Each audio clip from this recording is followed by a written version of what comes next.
بسم الله الرحمن الرحيم. الحمد لله الذي خلق السماوات والأرض وجعل الظلمات والنور ثم الذين كفروا بربهم يعدلون. هو الذي خلقكم من طين ثم قضى أجلا وأجل مسمى عنده ثم أنتم تمترون. وهو الله في السماوات وفي الأرض يعلم سركم وجهركم ويعلم ما تكسبون. وما تأتيهم من آية من آيات ربهم إلا كانوا عنها معرضين. فقد كذبوا بالحق لما جاءهم فسوف يأتيهم أنباء ما كانوا به يستهزئون. ألم يروا كم أهلكنا من قبلهم من قرن مكناهم في الأرض ما لم نمكن لكم وأرسلنا السماء عليهم مدرارا وجعلنا الأنهار تجري من تحتهم فأهلكناهم بذنوبهم وأنشأنا من بعدهم قرنا آخرين. ولو نزلنا عليك كتابا في قرطاس فلمسوه بأيديهم لقال الذين كفروا إن هذا إلا سحر مبين. وقالوا لولا أنزل عليه ملك ولو أنزلنا ملكا لقضي الأمر ثم لا ينظرون. ولو جعلناه ملكا لجعلناه رجلا وللبسنا عليهم ما يلبسون. ولقد استهزئ برسل من قبلك فحاق بالذين سخروا منهم ما كانوا به يستهزئون. قل سيروا في الأرض ثم انظروا كيف كان عاقبة المكذبين. قل لمن ما في السماوات والأرض قل لله كتب على نفسه الرحمة ليجمعنكم إلى يوم القيامة لا ريب فيه الذين خسروا أنفسهم فهم لا يؤمنون. وله ما سكن في الليل والنهار وهو السميع العليم. قل أغير الله أتخذ وليا فاطر السماوات والأرض وهو يطعم ولا يطعم.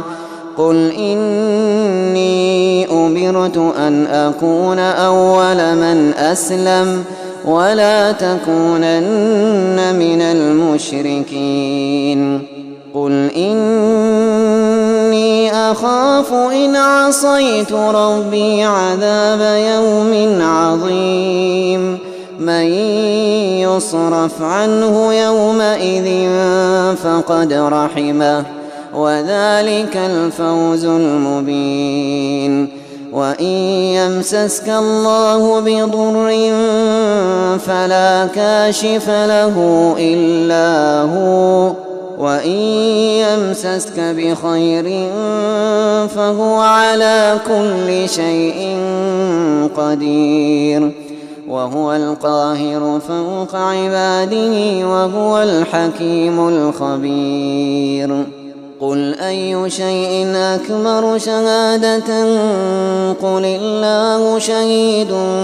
بيني وبينكم وأوحي إلي هذا القرآن لأنذركم به ومن بلغ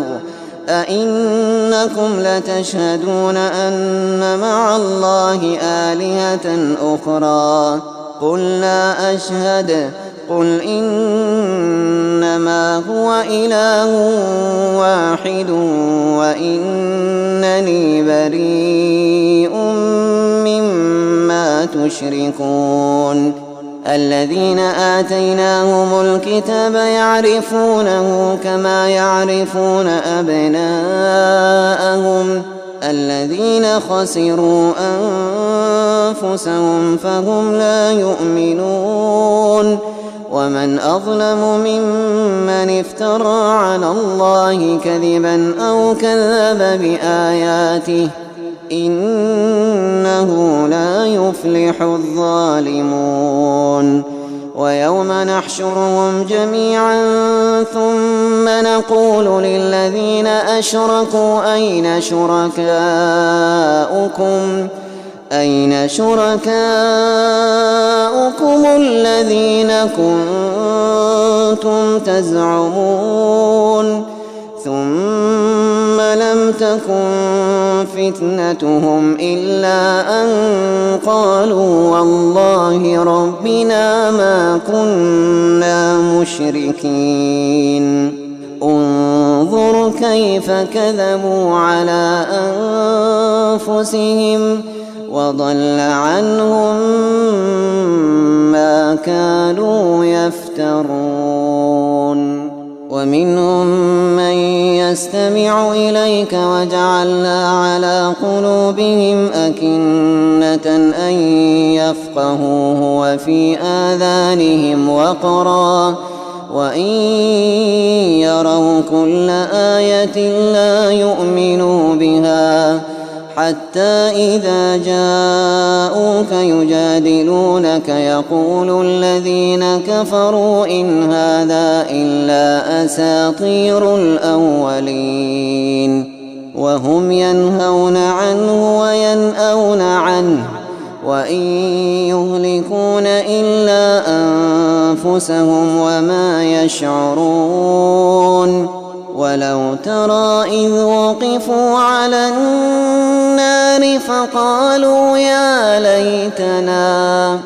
فقالوا يا ليتنا نرد ولا نكذب بآيات ربنا ونكون من المؤمنين بل بدا لهم ما كانوا يخفون من قبل ولو ردوا لعادوا لما نهوا عنه وإنهم لكاذبون وقالوا إن هي إلا حياتنا الدنيا وما نحن بمبعوثين ولو ترى إذ وقفوا على ربهم قال أليس هذا بالحق قالوا بلى وربنا قال فذوقوا العذاب بما كنتم تكفرون قد خسر الذين كذبوا بلقاء الله حتى إذا جاءتهم الساعة بغتة قالوا يا حسرتنا على ما فرطنا فيها وهم يحملون أوزارهم على ظهورهم ألا ساء ما يزرون وما الحياة الدنيا إلا لعب وله وللدار الآخرة خير للذين يتقون أفلا تعقلون قد نعلم إنه ليحزنك الذي يقولون فإنما إنهم لا يكذبونك ولكن الظالمين بآيات الله يجحدون ولقد كذبت رسل من قبلك فصبروا على ما كذبوا وأوذوا حتى أتاهم نصرنا ولا مبدل لكلمات الله ولقد جاءك من نبأ المرسلين وإن كان كبر عليك إعراضهم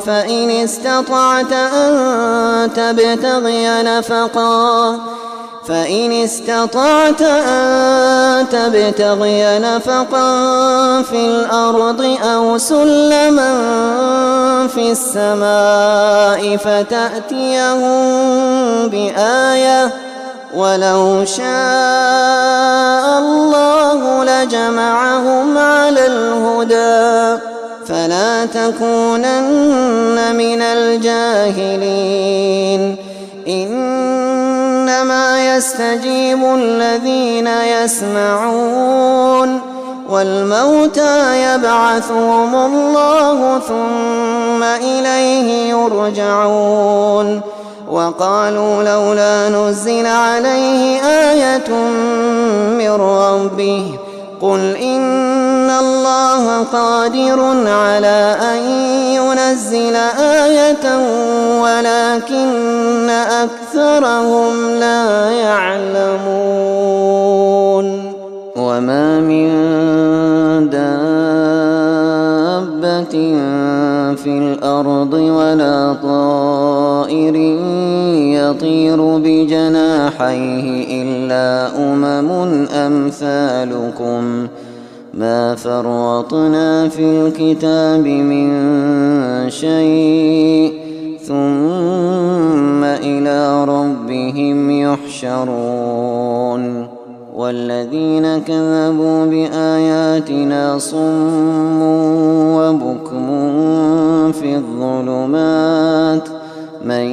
يشاء الله يضلله ومن يشاء يجعله على صراط مستقيم قل أرأيتكم إن أتاكم عذاب الله أو أتتكم الساعة أغير الله تدعون إن كنتم صادقين بل إياه تدعون فيكشف ما تدعون إليه إن شاء وتنسون ما تشركون ولقد أرسلنا إلى من قبلك فأخذناهم بالبأساء والضراء لعلهم يتضرعون فلولا إذ جاءهم بأسنا تضرعوا ولكن قست قلوبهم وزين لهم الشيطان ما كانوا يعملون فلما نسوا ما ذكروا به فتحنا عليهم أبواب كل شيء حتى إذا فرحوا بما أوتوا أخذناهم بغتة فإذا هم مبلسون فقطع دابر القوم الذين ظلموا والحمد لله رب العالمين قل أرأيتم إن أخذ الله سمعكم وأبصاركم وختم على قلوبكم من إله غير الله يأتيكم به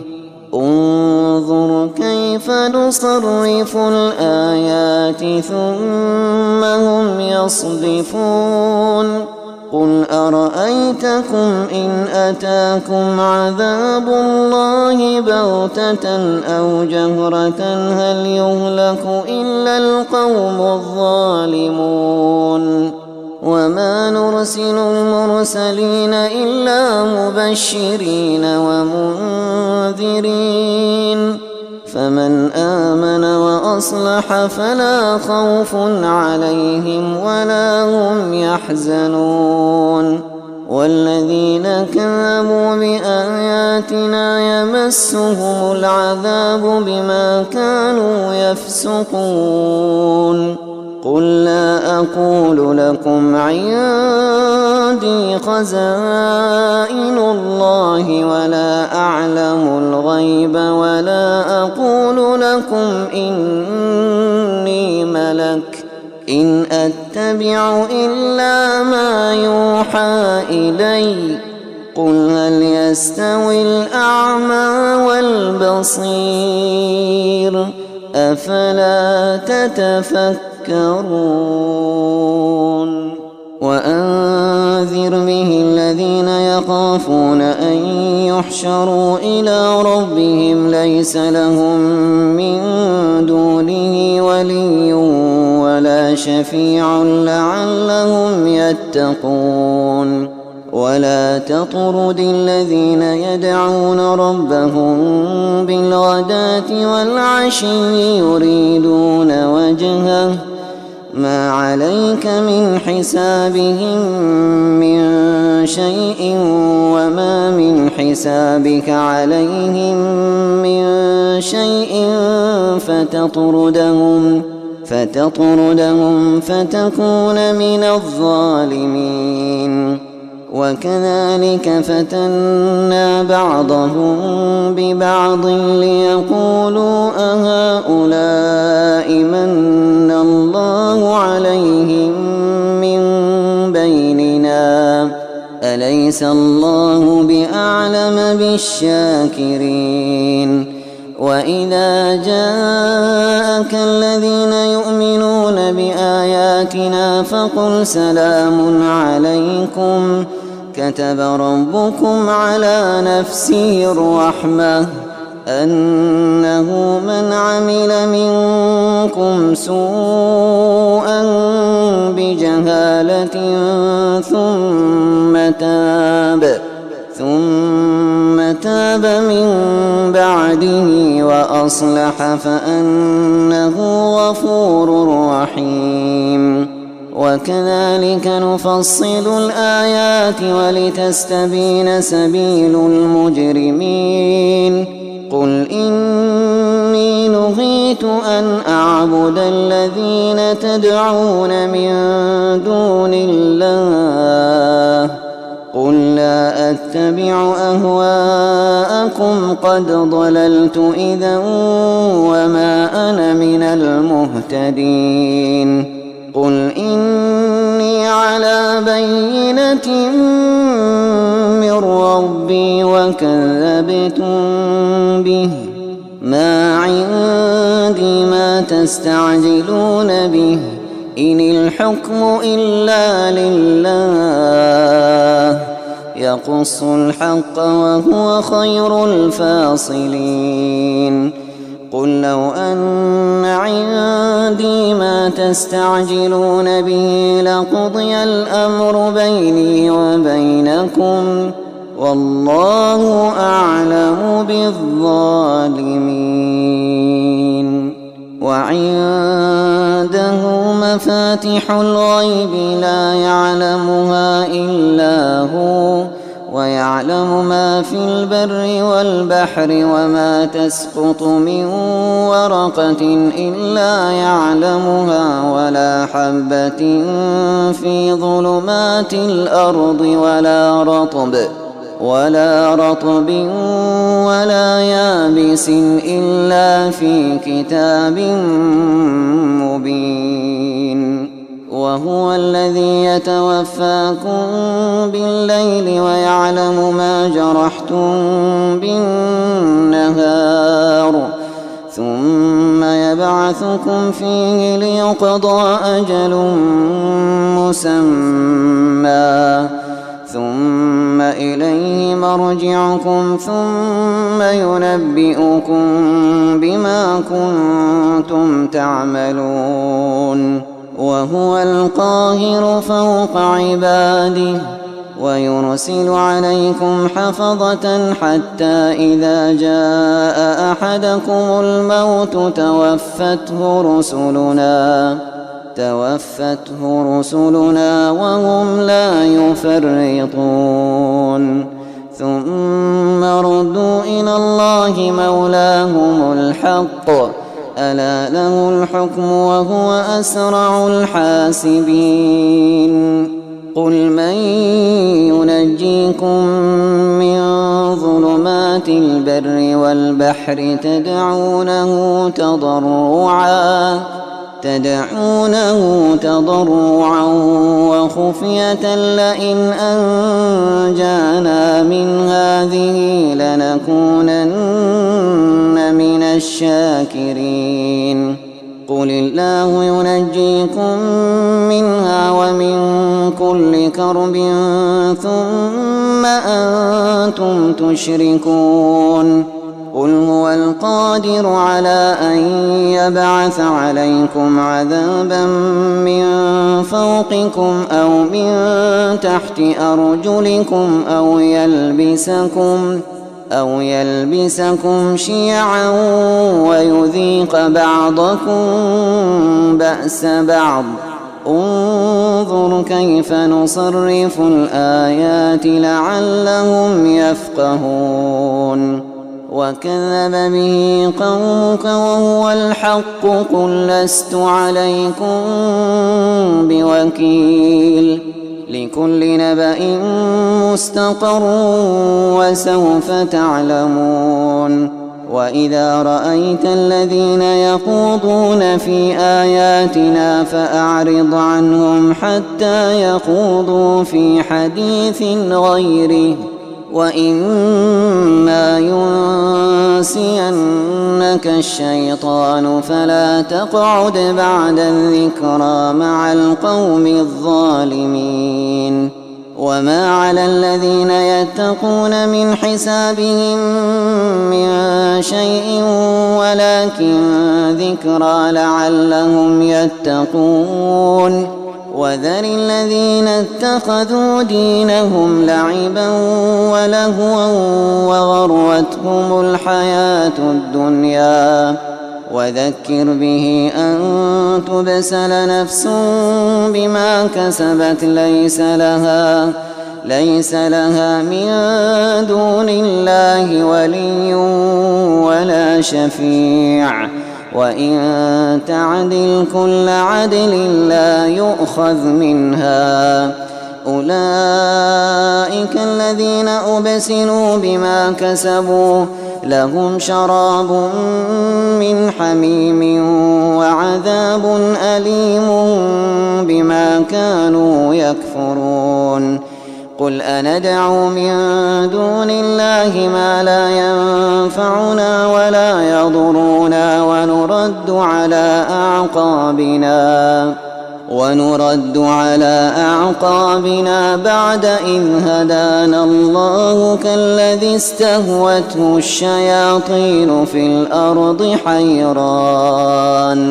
حيران له أصحاب يدعونه إلى الهدى ائتنا قل إن هدى الله هو الهدى وأمرنا لنسلم لرب العالمين وأن أقيموا الصلاة واتقوه وهو الذي إليه تحشرون وهو الذي خلق السماوات والأرض بالحق ويوم يقول كن فيكون قوله الحق وله الملك يوم ينفخ في الصور عالم الغيب والشهادة وهو الحكيم الخبير. وإذ قال إبراهيم لأبيه آزر أتتخذ أصناما آلهة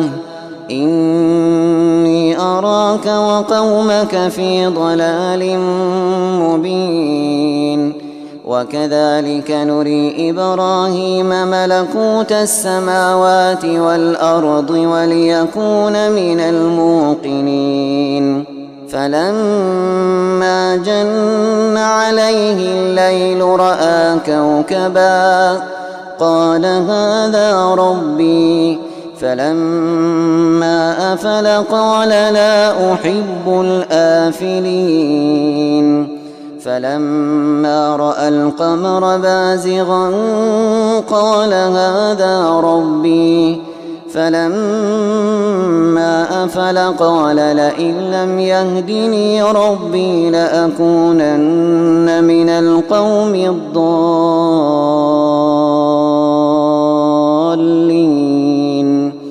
فلما رأى الشمس بازغة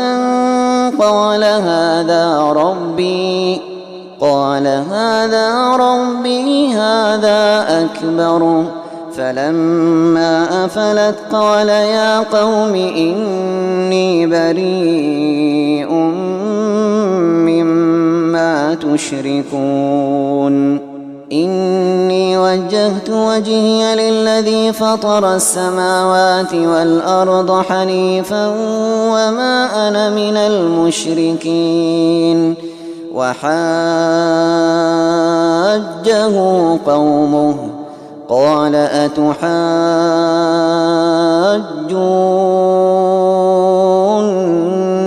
في الله وقد هدان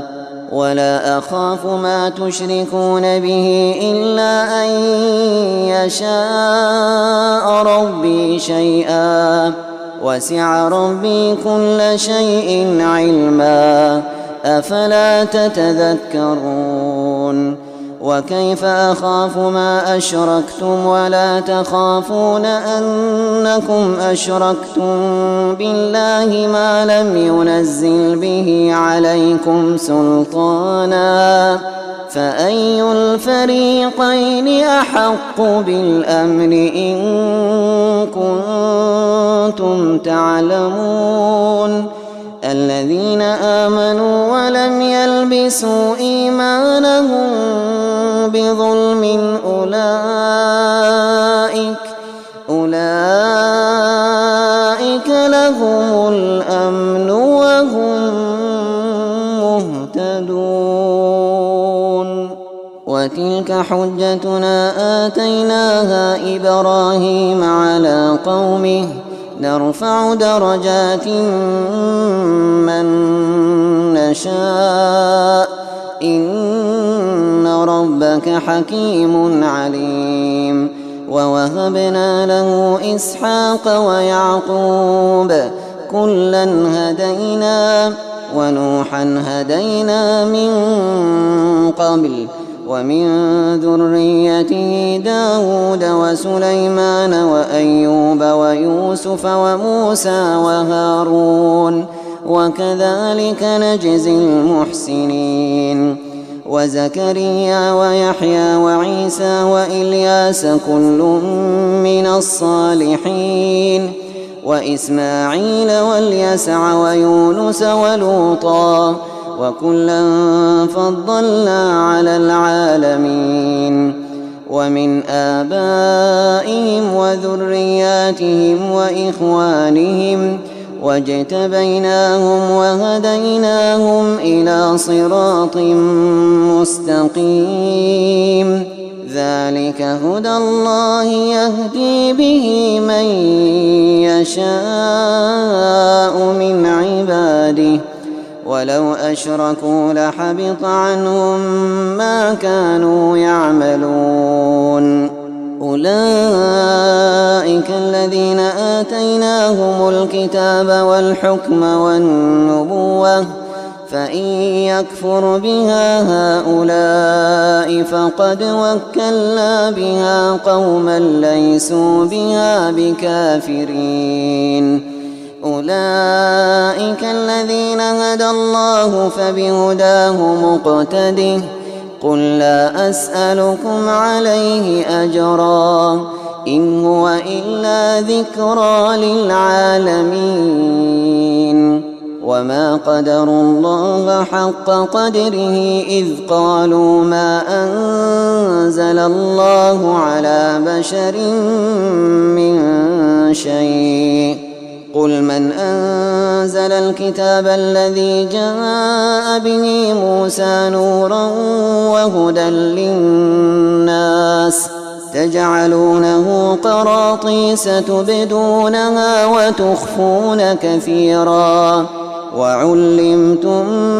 ما لم تعلموا أنتم ولا آباؤكم قل الله ثم ذرهم في خوضهم يلعبون وهذا كتاب أنزلناه مبارك مصدق الذي بين يديه ولتنذر أم القرى ومن حولها والذين يؤمنون بالآخرة يؤمنون به وهم على صلاتهم يحافظون ومن أظلم ممن افترى على الله كذبا أو قال أوحي إلي ولم يوح إليه شيء ومن قال سأنزل مثل ما أنزل الله ولو ترى إذ الظالمون في غمرات الموت والملائكة باسطوا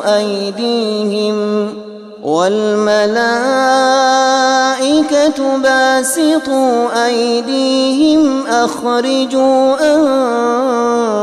أنفسكم اليوم تجزون عذاب الهون بما كنتم تقولون على الله غير الحق وكنتم عن آياته تستكبرون ولقد جئتمونا فرادا كما خلقناكم أول مرة وتركتم ما خولناكم وراء ظهوركم وما نرى معكم شفعاءكم الذين زعمتم أنهم فيكم شركاء لقد تقطع بينكم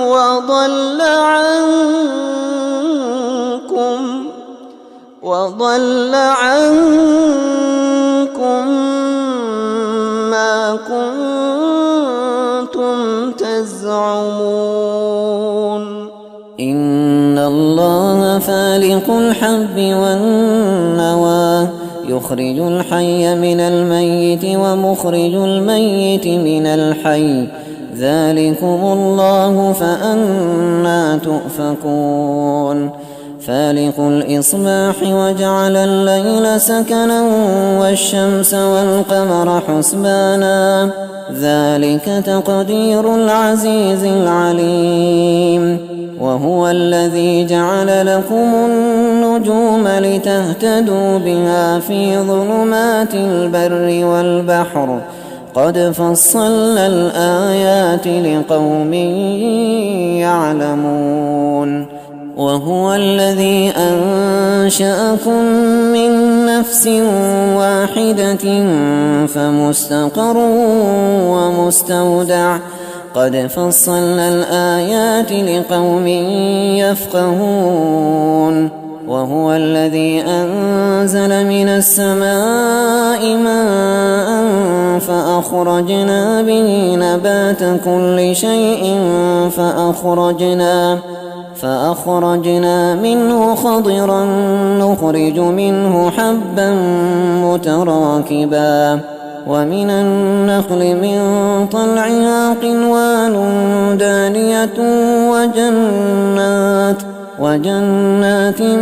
من أعناب والزيتون والرمان مشتبها وغير متشابه انظروا إلى ثمره إذا أثمر وينعه إن في ذلكم لآيات لقوم يؤمنون وجعلوا لله شركاء الجن وخرقوا له بنين وبنات بغير علم سبحانه وتعالى عما يصفون بديع السماوات والأرض أنى يكون له ولد ولم تكن له صاحبة وخلق كل شيء وهو بكل شيء عليم ذلكم الله ربكم لا إله إلا هو خالق كل شيء فاعبدوه وهو على كل شيء وكيل لا تدركه الأبصار وهو يدرك الأبصار وهو اللطيف الخبير قد جاءكم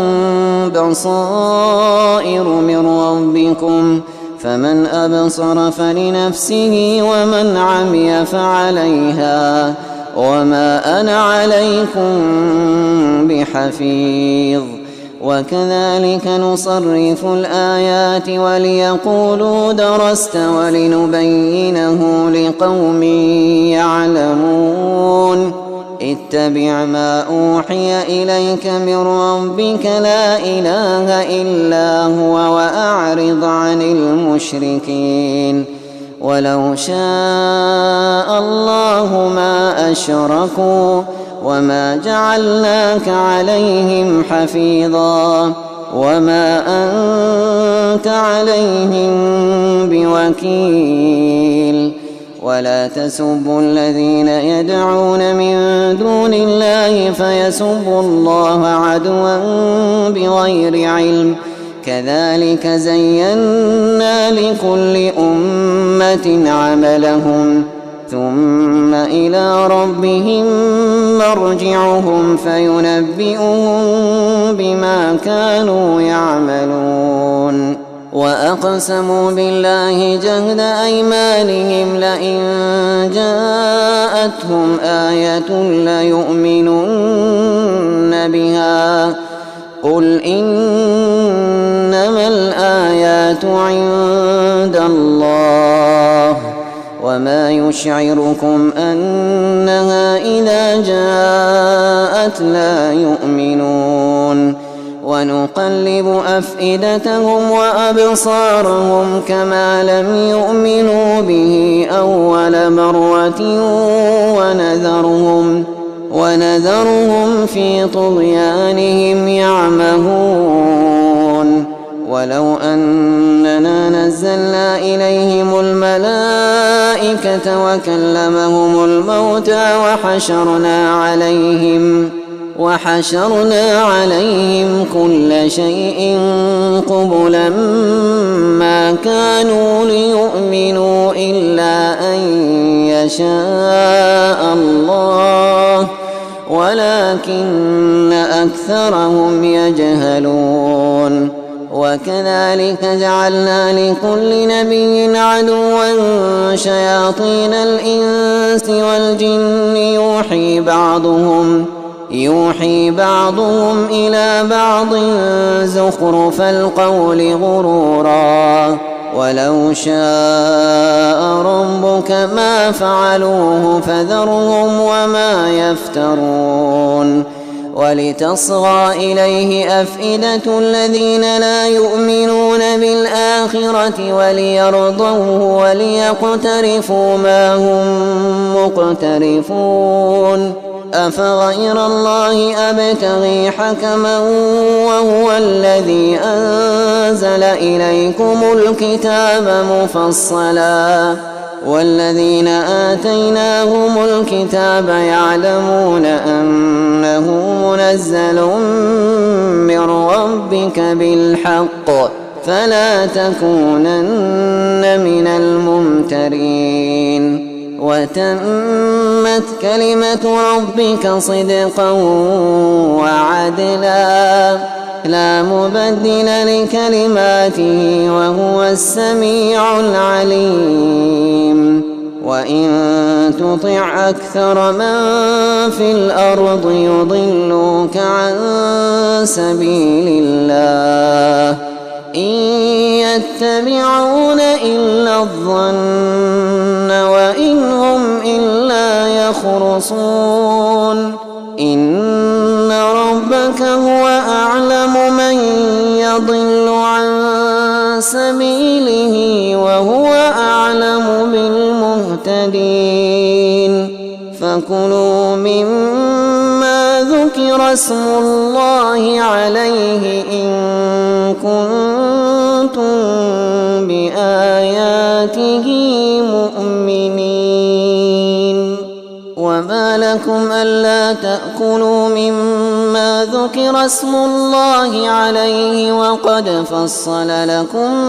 ما حرم عليكم إلا ما اضطررتم إليه وإن كثيرا ليضلون بأهوائهم بغير علم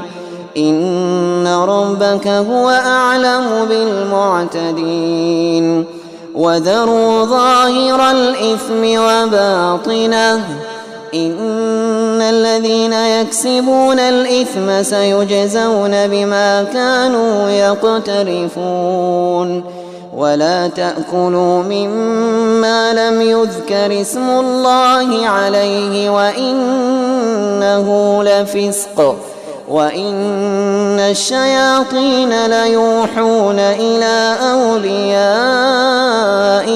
ليجادلوكم وإن أطعتموهم إنكم لمشركون. أومن كان ميتا فأحييناه وجعلنا له نورا يمشي به في الناس كمن مثله في الظلمات ليس بخارج منها كذلك زين للكافرين ما كانوا يعملون. وكذلك جعلنا في كل قرية أكابر مجرميها ليمكروا فيها وما يمكرون إلا بأنفسهم وما يشعرون. وإذا جاءتهم آية قالوا لن نؤمن حتى نؤتى مثل ما أوتي رسل الله الله أعلم حيث يجعل رسالته سيصيب الذين أجرموا صغار عند الله وعذاب شديد بما كانوا يمكرون. فمن يرد الله أن يهديه يشرح صدره للإسلام ومن يرد أن يضله يجعل صدره ضيقا حرجا كأنما يصعد في السماء كذلك يجعل الله الرجس على الذين لا يؤمنون. وهذا صراط ربك مستقيما قد فصلنا الآيات لقوم يذكرون لهم دار السلام عند ربهم وهو وليهم بما كانوا يعملون ويوم يحشرهم جميعا يا معشر الجن قد استكثرتم من الإنس وقال أولياؤهم من الإنس ربنا استمتع بعضنا ببعض وبلغنا أجلنا الذي أجلت لنا قال النار مثواكم خالدين فيها إلا ما شاء الله إن ربك حكيم عليم وكذلك نولي بعض الظالمين بعضا بما كانوا يكسبون يا معشر الجن والإنس ألم يأتكم رسل منكم يقصون عليكم آياتي وينذرونكم لقاء يومكم هذا قالوا شهدنا على أنفسنا وغرتهم الحياة الدنيا وشهدوا على أنفسهم أنهم كانوا كافرين ذلك أن لم يكن ربك مهلك القرى بظلم وأهلها غافلون ولكل درجات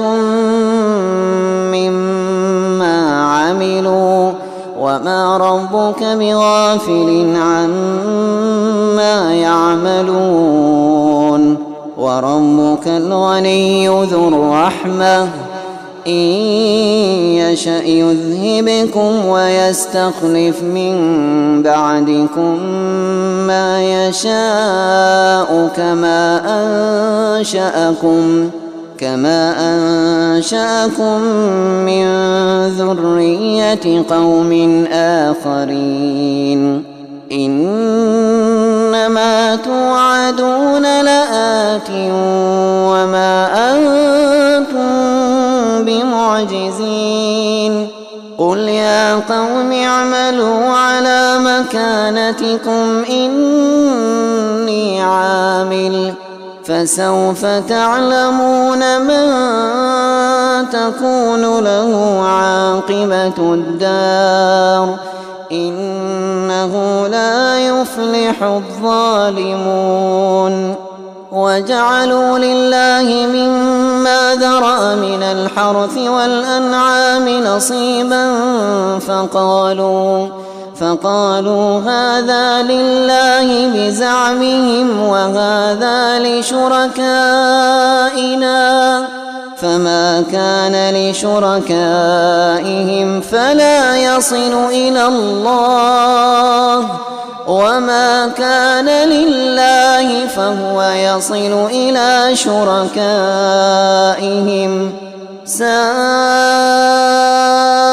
ما يحكمون وكذلك زين لكثير من المشركين قتل أولادهم شركاؤهم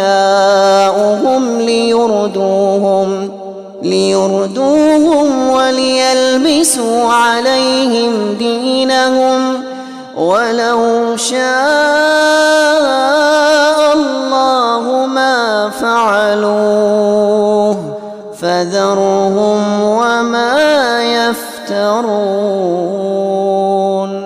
وقالوا هذه أنعام وحرث حجر لا يطعمها إلا من نشاء بزعمهم وأنعام حرمت ظهورها وأنعام لا يذكرون اسم الله عليها افتراء عليه سيجزيهم بما كانوا يفترون. وقالوا ما في بطون هذه الأنعام خالصة لذكورنا ومحرم على أزواجنا وإن يكن ميتة فهم فيه شركاء سيجزيهم وصفهم إنه حكيم عليم. قد خسر الذين قتلوا أولادهم سفها بغير علم وحرموا ما رزقهم الله افتراء على الله قد ضلوا وما كانوا مهتدين. وهو الذي أنشأ جنات معروشات وغير معروشات والنخل والزرع مختلفا أكله والزيتون والرمان متشابها وغير متشابه كلوا من ثمره إذا أثمر وآتوا حقه يوم حصاده ولا تسرفوا إنه لا يحب المسرفين. ومن الأنعام حمولة وفرشا كلوا مما رزقكم الله ولا تتبعوا خطوات الشيطان إنه لكم عدو مبين. 8 أزواج من الضأن 2 ومن المعز 2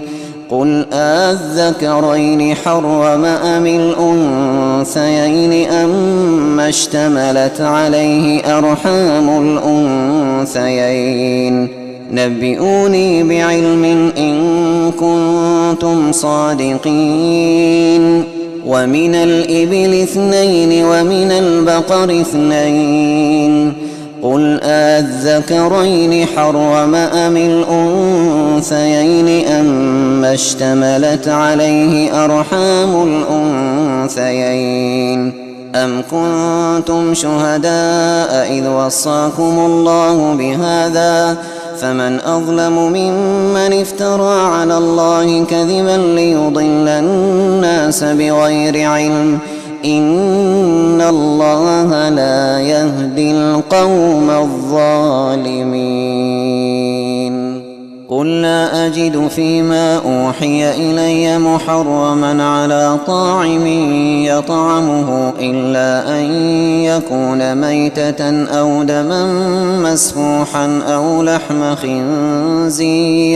أو لحم خنزير فإنه رجس أو فسقا أهل لغير الله به فمن اضطر غير باغ ولا عاد فإن ربك غفور رحيم. وعلى الذين هادوا حرمنا كل ذي ظفر ومن البقر والغنم حرمنا عليهم شحومهما إلا ما حملت ظهورهما أو الحوايا أو ما اختلط بعظم ذلك جزيناهم ببغيهم وإنا لصادقون. فإن كذبوك فقل ربكم ذو رحمة واسعة ولا يرد بأسه عن القوم المجرمين. سيقول الذين أشركوا لو شاء الله ما أشركنا ولا آباؤنا ولا حرمنا من شيء كذلك كذب الذين من قبلهم حتى ذاقوا بأسنا. قل هل عندكم من علم فتخرجوه لنا إن تتبعون إلا الظن وإن أنتم إلا تخرصون. قل فلله الحجة البالغة فلو شاء لهداكم أجمعين. قل هلم شهداءكم الذين يشهدون أن الله حرم هذا فإن شهدوا فلا تشهد معهم ولا تتبع أهواء الذين كذبوا بآياتنا والذين لا يؤمنون بالآخرة وهم بربهم يعدلون قل تعالوا أتل ما حرم ربكم عليكم ألا تشركوا به شيئا وبالوالدين إحسانا ولا تقتلوا أولادكم من إملاق نحن نرزقكم وإياهم ولا تقربوا الفواحش ما ظهر منها وما بطن ولا تقتلوا النفس التي حرم الله إلا بالحق ذلكم وصاكم به لعلكم تعقلون ولا تقربوا مال اليتيم إلا بالتي هي أحسن حتى يبلغ أشده وأوفوا الكيل والميزان بالقسط لا نكلف نفسا إلا وسعها وإذا قلتم فاعدلوا ولو كان ذا قربى وبعهد الله أوفوا ذلكم وصاكم به لعلكم تذكرون وأن هذا صراطي مستقيما فاتبعوه ولا تتبعوا السبل فتفرق بكم عن سبيله ذلكم وصاكم به لعلكم تتقون ثم آتينا موسى الكتاب تماما على الذي أحسن وتفصيلا لكل شيء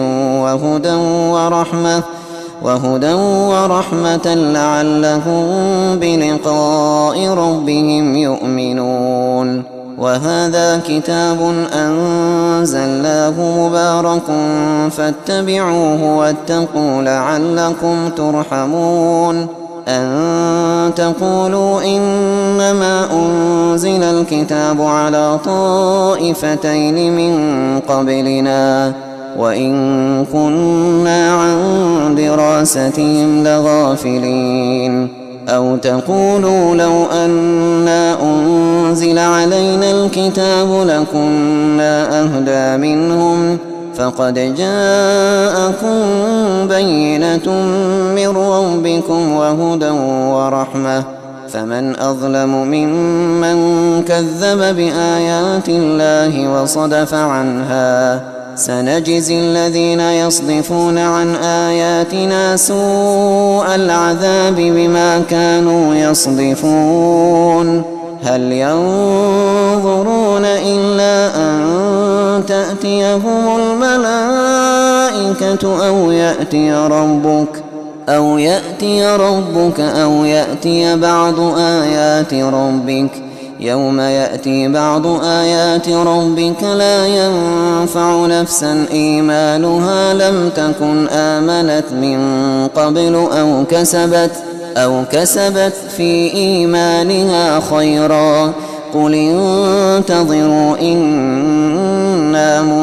منتظرون إن الذين فرقوا دينهم وكانوا شيعا لست منهم في شيء إنما أمرهم إلى الله ثم ينبئهم بما كانوا يفعلون من جاء بالحسنة فله 10 أمثالها ومن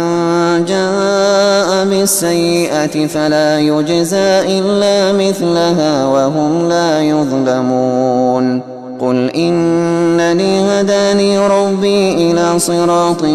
مستقيم دينا قيما ملة إبراهيم حنيفا وما كان من المشركين قل إن صلاتي ونسكي ومحياي ومماتي لله رب العالمين لا شريك له وبذلك أمرت وأنا أول المسلمين. قل أغير الله أبغي ربا وهو رب كل شيء ولا تكسب كل نفس إلا عليها ولا تزر وازرة وزر أخرى ثم إلى ربكم مرجعكم فينبئكم بما كنتم فيه تختلفون. وهو الذي جعلكم خلائف الأرض ورفع بعضكم فوق بعض درجات ليبلوكم فيما آتاكم إن ربك سريع العقاب وإنه لغفور رحيم.